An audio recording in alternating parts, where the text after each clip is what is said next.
sitting in the real Western Negev, really I guess you would say in front of us is Sinai, which I'll show you. This is and I'm out here with he works with an organization, also volunteers, the organization called Yatar, which has been running, helping. It's a volunteer organization, and it's been helping secure these communities over here. Right now we're sitting actually atop a vantage point. Behind me is Sinai and Azuz, and this is one of the vantage points that the how would we call it, the smugglers and that they work for him, or they use as a lookout to spot the forces before, to keep them from being caught. And we're reviewing some of the security situations over here. And so actually I arrive here a few times a week, usually with my pickup, and usually when I come here I'm sure that I will see some some vehicles of smugglers or people that observe the border. All the time there is someone here, and usually it's not positive people that are not good for the health of Israel. We're looking right now at a point, let me see. I'm just going to pick this up for where it was.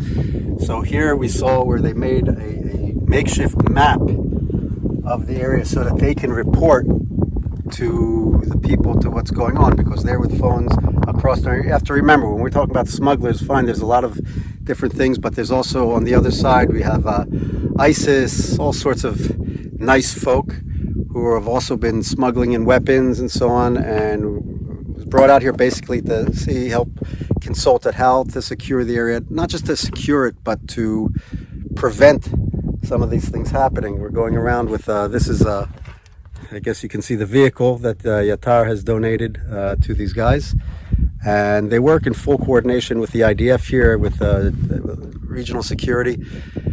I have to admit, I'm quite impressed. It's a different dynamic from what my usual of Judea and Samaria with, I guess you could call them regular terrorists.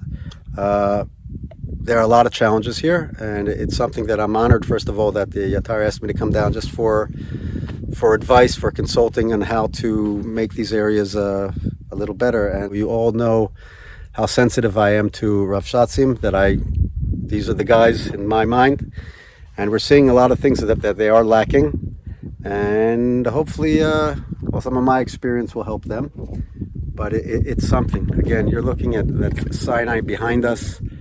We're pretty much right near the border. We're going to be going on the border soon to see some of the areas that I will not be able to film, but that we have to think about what's going on behind us. Obviously is the Negev and the rest of the regular state of Israel. So it is definitely something interesting, a different dynamic, a different challenge, and I'm meeting with the Rav Shatzim here and the other security people, and it takes a lot to impress me, but I'm impressed. As luck would have it, we then spotted a smuggler. We opened up in a high-speed chase, trying to catch him through the terrain. Unfortunately, he hit the road before we did and got away from us.